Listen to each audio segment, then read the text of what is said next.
We are back. Silver and Blue Huddle, episode number 7. Cowboy Nation, Richblkman, So Amazing New Jersey. We're back. And we're glad to be back because it is a victorious podcast. And we just defeated the Giants by 40. By 40 again. The G-Men. Again. The New Jersey Giants, because they don't even play in New York. Like, imagine that. Your name is New York, but you don't even play in New York. You play in New Jersey. You should be called the New Jersey Giants. That's what I'm going to call you. The New Jersey Football Giants, man. The stadium is located in East Rutherford, New Jersey.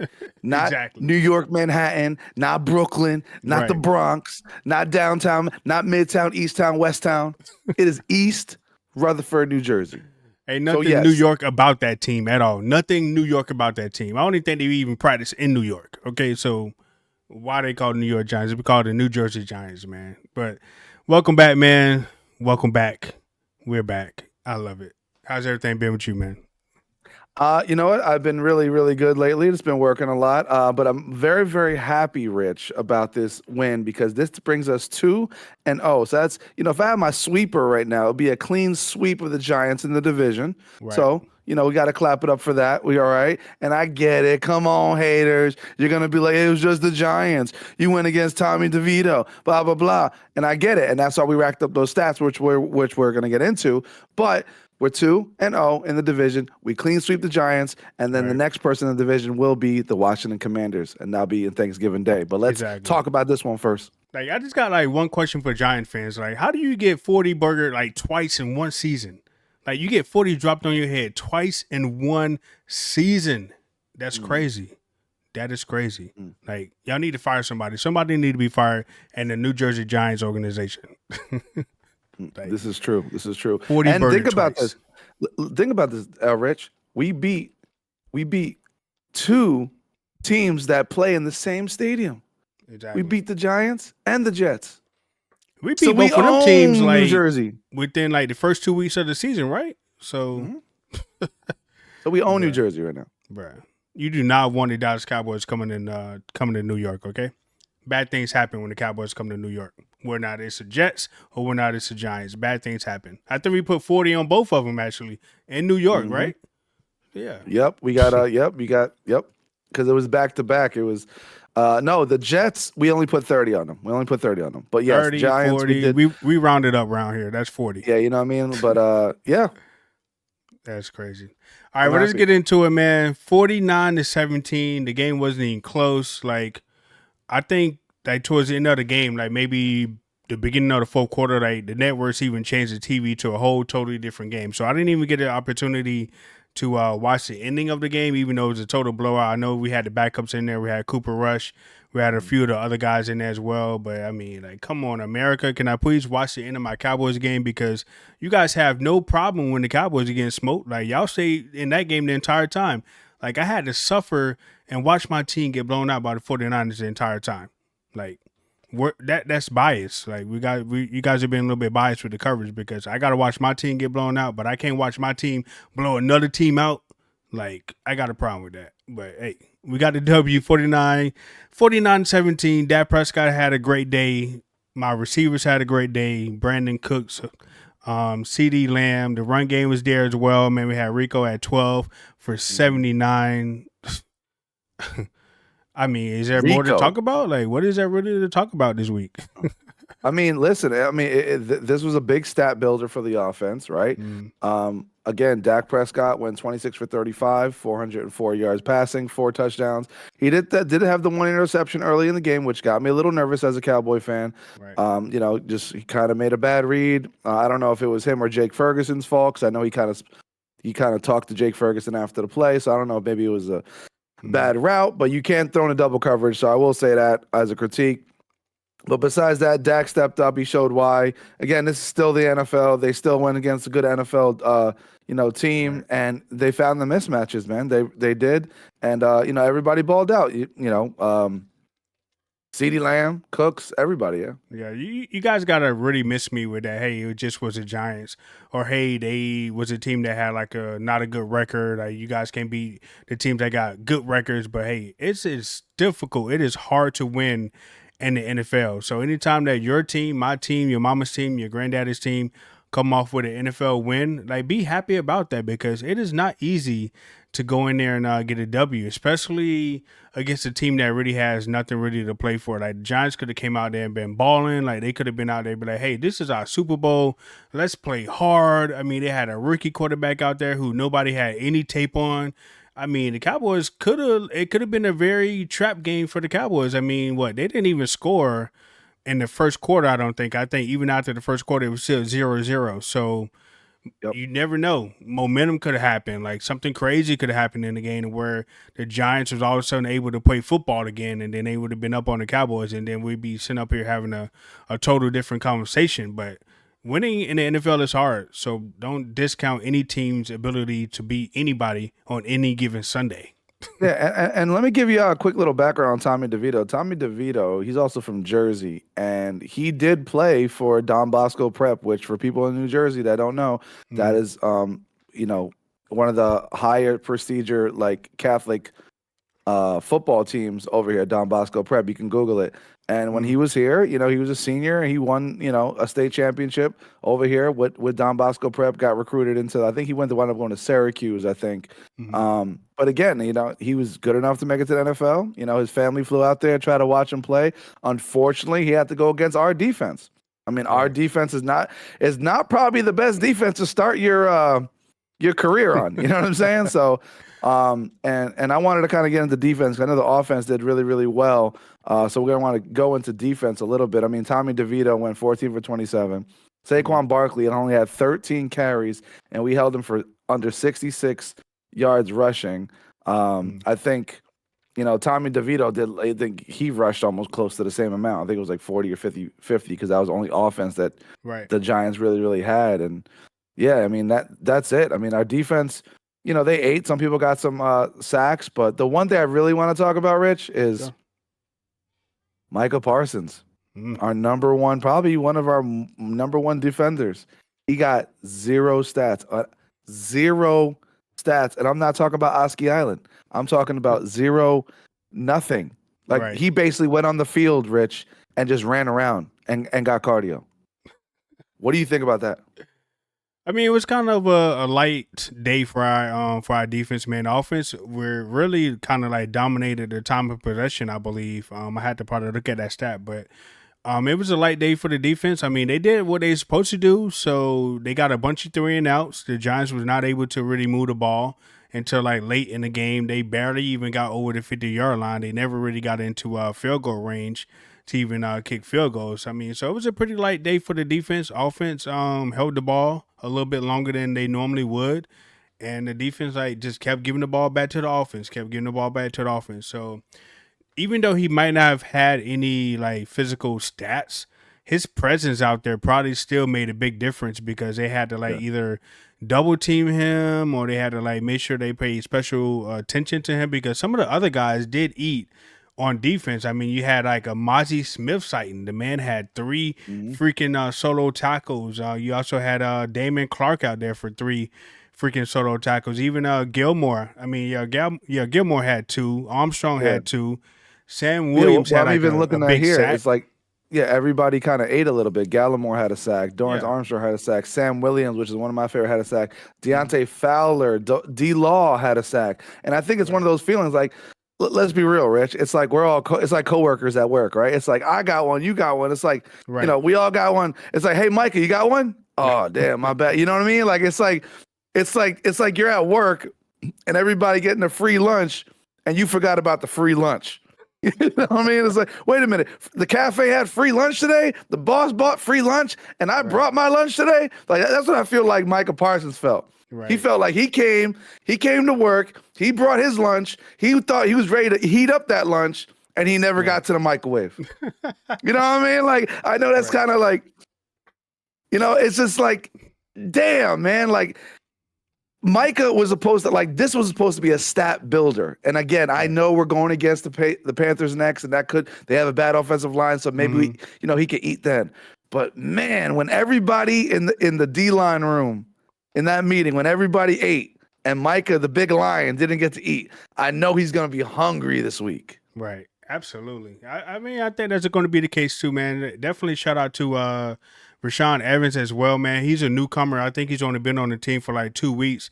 Even he got some playing time and got like 2 tackles as well, man. So everybody did eat, but Michael Parsons. But I'm pretty sure he's fairly happy that he was able to help some of those guys get some stats, man, and get some critical playing time in that game, because playing time could come into hand like as we get longer in the season and into the playoffs and into some of these other key matchups. Like playing time is huge. So, he's definitely gonna like poor Bryce Young. I feel bad for him. Like I really do. Like because Michael Parsons is gonna be on his ass, Mr. Postman. So it's gonna be crazy. That's gonna be crazy. I was gonna say, let me give my, because there was so much stats to be made, right, Rich? There was so much stats, but I have to give my Cowbell player of the game, my Cowboy player of the game goes to, rev it up a little bit over here. Shake it up, shake it up, shake it up. My Cowboy player of the game was Brandon Cooks. He finally showed out and showed why he needs to be added to that offense. 9 receptions, 173 yards, a touchdown, and his longest was 37 yards. Wow. Shout out to Brandon Cooks on showing out with his 9 receptions. Yes. Definitely shout out to my man Brandon Cooks. I love it. Like he was out there balling, man. Like Brandon Cooks has had 1,000-yard season receiving with every quarterback that he played with. Like he played with like some good quarterbacks. He didn't play with some terrible quarterbacks. Like even in his last year in Houston, which I can't even remember who the quarterback was, he still had over 1,000 yards receiving. So this man is a 1,000-yard receiving wide receiver, no matter who the quarterback is. So I definitely think we need to continue to get this man the ball, find him in space, and share the ball with him and Ceedee, man. Because as you can see, great things happen when you don't throw to Michael Gallup and you throw to Brandon Cooks instead. So. No, 100%. And Ceedee, listen, shout out to Ceedee Lamb. One-handed catch, Ceedee Lamb. Let's on the pass interference throw that call out there. that. My man was getting his arm held like this back. And he still said, "Oh, thank you. I appreciate that." Like, so shout out to Ceedee Lamb. I mean, he would have literally, if Brandon Cooks didn't like get the volume that he got of, he definitely would have got Cowbell Player of the Week. But I mean, he's always shout out. And think about it. Every time we get this man the ball, regardless of who we play, right, Rich? Right. When Ceedee Lamb gets the ball and gets his targets, we usually win the game. Right. Well, a lot of times. Yeah, we're kind of getting known for our defense and this and that. And Dak got to play, mistake-free football and all that good stuff. But, I mean, the Cowboys as a whole, we should be winning these types of games, right? We should be blowing the Giants out, blowing the Patriots out that, they're trying to figure it out over there, blowing the Panthers out. Hopefully, hopefully we blow them out too, because Bryce Young, yeah, he's a young up-and-coming quarterback, but that O-line is still trying to figure it out. They do got some players over there too, but I mean, we should be winning these games. The thing I want to see us as a Cowboy team this year and as a fan is we need to win those bigger games. Yeah. I want to win the next rematch against Eagles. I want to, see the Niners again in the playoffs. I want to see us go against the Seahawks later on in the year and then show out and show, hey, listen, we could beat a really dominant team, a playoff team out there. Right. I agree. And just staying on Ceedee Lamb, the last 4 weeks for Ceedee Lamb, bro, has been insane. Dak Prescott has played crazy. Ceedee Lamb has played crazy. Ceedee Lamb has had over 100 yards in the last 4 games. Against the Chargers, he had 117. Against the freaking Rams, he had 158.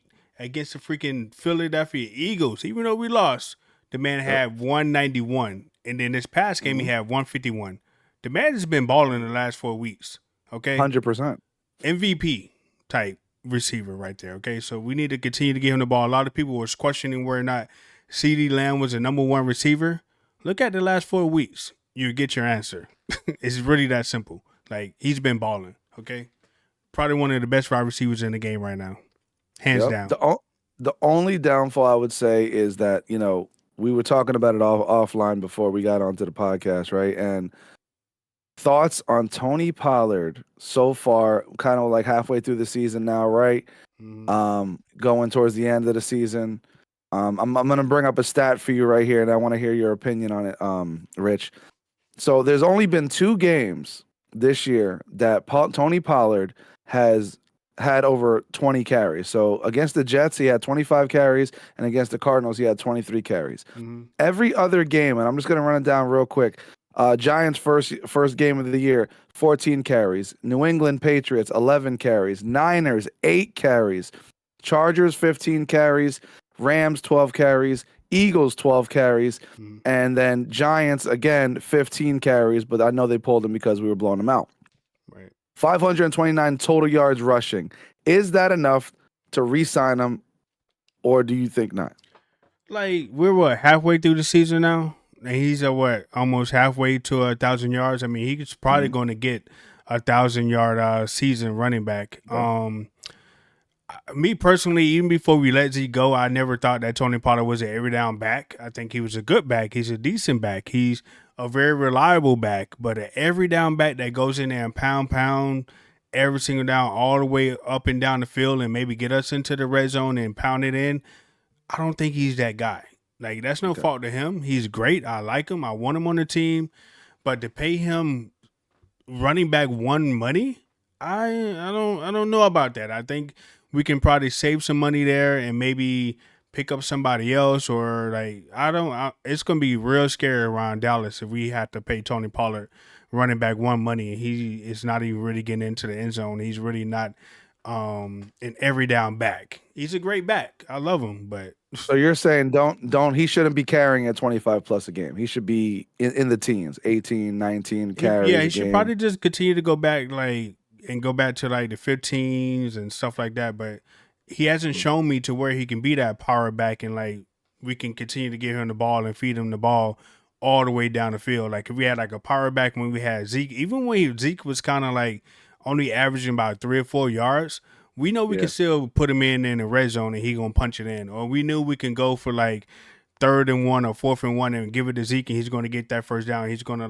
power his way into the first down. Tony Pollard is not that guy. We didn't see plenty of times where Tony Pollard get the handoff and just run back into the center and he don't get the first down. We didn't see that plenty of times this season already. But I would like to see I don't know. I can't justify paying him RB1 money at what's the scale? 10, 15 million for a running back? Yeah. And that's the thing, so for me, if I'm going to pay big for a running back, you got to be one of those guys where, listen, I'm giving you the ball 25 plus times, close to 30 carries a game, and I want you to bring your safeties down.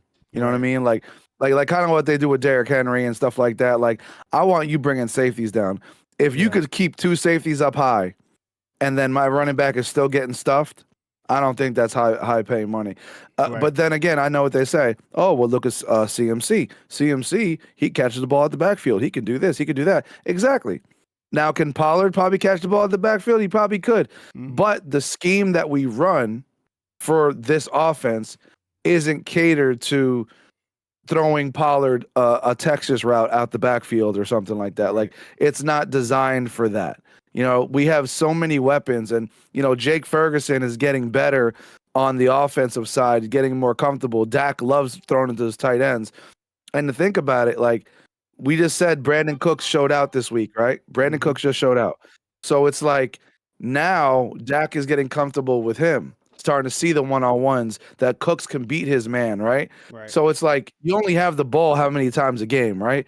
So as McCarthy, and this goes out to the haters out there that always talk trash, if you were calling plays, viewers, if you were calling plays to the Dallas Cowboys, right? Who are you giving the ball to, right? Because we got Ceedee Lamb. We have Brandon Cooks. Micah Gallup can get open once in a while. Jake Ferguson is starting to get more comfortable. We have Tony Pollard. So it's who are you really gonna aim for? Because you can't just aim for Ceedee Lamb all the time, because then they're gonna double team him. So it's you damned if you do, you damned if you don't. Well, I think a lot of the haters or a lot of the critics of the Mike McCarthy offense, they be well, just throw it to Ceedee no matter what. Even when he's triple covered, he's really open. And then they get mad when Dak Prescott throws an interception into triple coverage because, hey, he's open, right? He's Ceedee, right? This is a guy that you're telling me I should throw it to no matter how much he's covered, right? So then they get mad when he throw a pick. So I like him spreading around, but the most important, potent thing with the Dallas Cowboys offense right now It's Dak's legs. Michael Vick, Dak Vick. Mm, Okay, Dak Dak Vick, Vick. We right? saw it again. Dak Vick. We saw it again. Dak Vick is on the loose. Okay, as long as he continue to use his legs, the Cowboys can be in any game. They can be any freaking team. Okay, so please, Dakota, keep running, man. Keep running, bro. Keep running. Keep running. Cause he had a rushing TD too, right? Again. Well, yeah, right now he has on the season, he has 135 yards rushing and 2 touchdowns. Yeah. The When the last longest time run that he happened? had this year was 18 yards. Yeah. When was the So, last time Dak had been over 100 yards rushing in a season? Like you probably well, his rookie year? technically, I will say, I mean, he's been in the league since 2006. Damn, he's been in the league that long, 2016. I can't believe I just looked at the stat right now. 2016. Now he has declined. So since 2016, I'm just going to run this down. In 2016, he ran for 282 yards. 2017, 357. 2018, 305. 2019, 277. 2020, you know, they only played 5 games, so he ran for 93 yards. But the past 3 seasons, 2021, 22, and 23, 146 yards rushing, 182 yards rushing, and 135. So technically, Rich, if he continues what he's doing, he might break his rookies or sophomore record. Okay. Because he's at 135 now, and the highest he ever had was like in the 300s. So he could break that. That's good. I mean, I'm glad he's getting his confidence back to where he can like run the ball and like take off whenever he's needed, because he need to extend those plays, man. Like that's why those people are open, because he's able to extend the plays with his legs, man. I love it. That Vic, I love it. I love it, man. Like I'll be like screaming at the TV. I'm telling you guys, like run, Dak, run. If Mr. Dakota balls out in that Thanksgiving game, Madden, you need to give him a escape artist. I'm just saying. Right. Yeah, I love it. I think his card dropped. I think I had to look at his speed. He might have been like 82, 85 speed or something like that. But his legs is keeping us in the games, man. It's giving us a whole new dimension of how people got to defend us. And if they got to defend Ceedee, Brandon Cooks, Jake Ferguson, Tony Pollard, and worry about Dak running, like, bro, that's a lot to worry about, man. That is a lot to worry about. I was gonna say, yeah, we could probably roll right into it, because I mean, there wasn't really much to talk about with the Giants one, right? Yeah. So like, we have the Panthers next week, right before our Thanksgiving game. You know, this should be another stat booster. Hopefully, Micah gets his stuff. What's your thoughts on this matchup? For this matchup, I just want to thank the NFL for giving the Dallas Cowboys 2 consecutive bye weeks. Okay, we had the Giants, and now we got the Panthers. So thank you, NFL, for another bye week. Okay. Thank you. I appreciate you. Signed a Cowboy fan. Another bye week. Like the Panthers, like what is their record? Like aren't they still tanking or something? Aren't they like 1-7 or something like that? Like I mean, technically they're not tanking. It's just they have a rookie and they have no O-line. That's really what it is. I had high hopes for Bryce Young. I actually thought Bryce Young would be doing a lot better than what he's currently doing. I know he has O-line problems, receiver problems, and stuff like that, but I thought maybe he would be able to overcome that. But you know, he is an Alabama quarterback, so I can't really name too many Alabama road tide quarterbacks that had a lot of success in the NFL. So he could be cursed. I don't know. I mean, the last, I'm looking at the Panthers' last 5. I mean, their only win, and hey, shout out! I'm looking at this stat right now. It's kind of interesting. So the Panthers' only win is against the hot quarterback right now at the moment, Mr. C.J. Stroud. Yes. So Bryce Young could at least say, hey, I got one over you. You know what I mean? Like, you know, ever since the draft. So shout out to Bryce Young on getting his dub against C.J. Stroud. But besides that, they've lost every single game. So they're 1-8. Right. Which is crazy, man. I mean, because they have, well, actually, what they traded, they didn't trade. They actually let go of their wide receiver, DJ Moore. He went to Chicago. But that was a trade with the Bears, I mean, he has Adam Thielen, which I think might be hurt. But, you know, if you remember, what was it, last year or the year before that, when the Panthers came to Dallas, like they played us pretty tough that game. I mean, we still got the dub, but there was no Bryce Young or nothing like that. But that team is still capable of doing good things, but they're just not having the season that they thought that they would. Bryce Young, good quarterback. QBR of 36. Oh my God. That is crazy. I'm looking at it right now. I'm looking at the matchup, and again, this should be a pat statter, man. I mean, even defensively on the Panthers side, like the only person I really got to worry about, Brian Burns, he's kind of hurt, so he's questionable for the game. Their corners are Deontay Jackson, Von Bell, Xavier Woods, which is a former Cowboy, and CJ Henderson. These guys are hurting all over the board. Their right guard and right tackle, listen to this, right guard and right tackle are both questionable for this game. Chuba Hubbard, running back, Adam Thielen, DJ Chark, and Jonathan Mingo, which is a rookie. If Micah Parsons doesn't have at least 3 sacks, which I think he will, it's going to be a sack on the first play. Like, looking at their team stats and the rushing, they only have like 90 yards a game, which is like number 27th. They only average like 17 points a game, which is 29th in the league. 185 passing, which is tied for 26th in the league. It's going to be a long day for Bryce Young. A long day for Bryce Young for the Cowboys. You know what, too? Let me just get into this now, right? Because we're starting to get closer to these playoffs, and I know I don't like to think ahead too much, Rich, but I'm looking at it right now. We got Panthers, then we got Commanders on Thanksgiving Day, and then on a short week, that is a very short week, actually. The 19th, we got the Panthers, and then the Commanders on the 23rd. So that's a very short week. And then the Seahawks. Honestly, our schedule doesn't get tough until after Washington, because then it goes Seahawks, Eagles, Bills, Dolphins, Lions, and then back to Commanders. Right. Now that is a hard stretch, I will say. And we can't really even like overlook the Commanders because we got the Thanksgiving factor, and for some reason, a division factor. Yeah, the Thanksgiving games with the Cowboys, they like to make it a little bit more harder than what they really need to, because I think the last few times we played on Thanksgiving, which we play on Thanksgiving every single year because we're America's team, baby, okay? Everybody likes to watch us while they sitting there eating a turkey, okay? All right?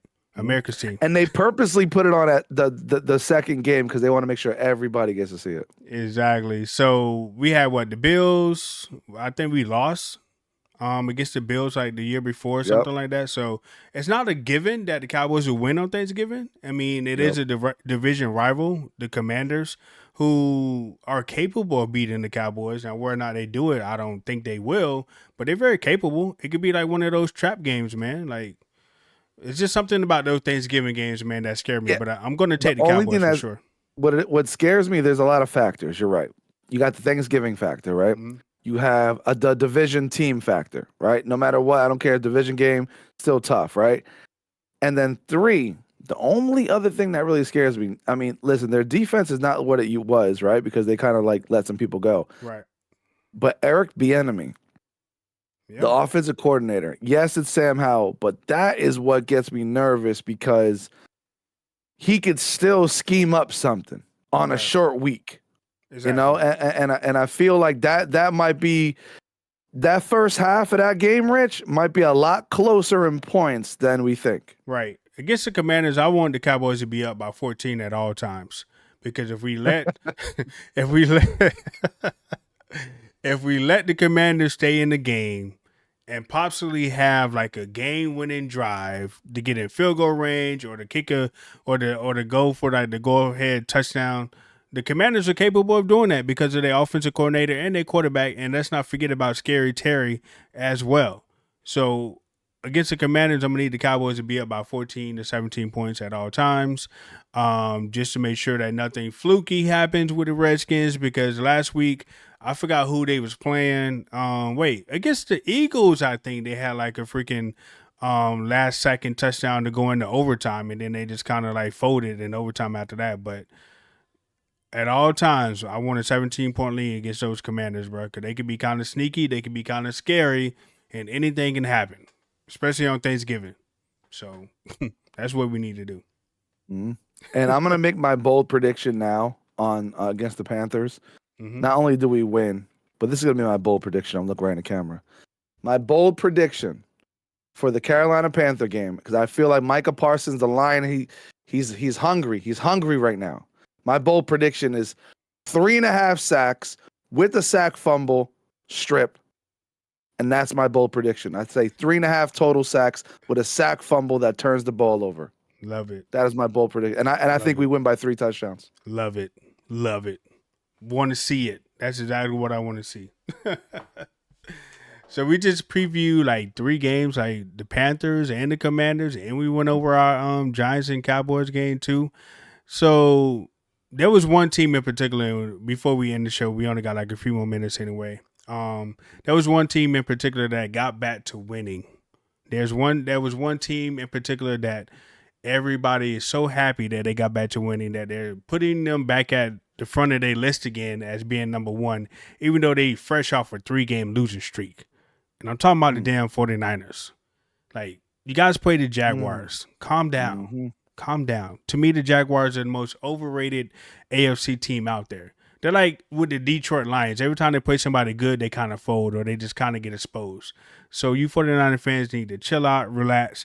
And let me ask you, like, I don't know if you saw the game or not, but looking at the stats, looking at the score, do you think the 49ers are back?